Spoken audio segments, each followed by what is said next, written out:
अब जिक्र होगा वज़ीर आज़म शहबाज शरीफ का, जो ये कहते हैं कि उन्होंने सुहेल आफरीदी को वज़ीर आला खैबर पख्तूनख्वा मुंतखब होने पर मुबारकबाद पेश की और भरपूर ताउन की पेशकश की। चित्राल में दानिश स्कूल का संग बुनियाद रखने की तकरीब से खिताब में वज़ीर आज़म ने कहा कि मई की 4 रोज़ा जंग में पाक फौज ने फील्ड मार्शल सैयद आसिम मुनीर की क़यादत में भारत को शिकस्त फाश दी। उन्हें खिराज तहसीन पेश करते हैं।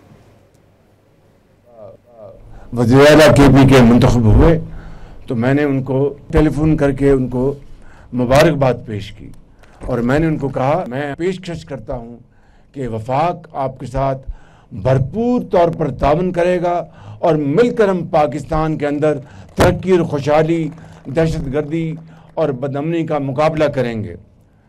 मुझे उम्मीद है कि वो मेरी इस पेशकश को मस्बत तौर पर लेंगे, उसको कबूल करेंगे। मई में हुई 4 दिन की जंग में हमने हिंदुस्तान को शिकस्त फाश दी और हमारी अफवाज पाकिस्तान ने, जिनको लीड कर रहे थे फील्ड मार्शल सैयद आसिम मुनीर, उनकी बहादुरी और जुर्रत को मैं सलाम पेश करता हूँ।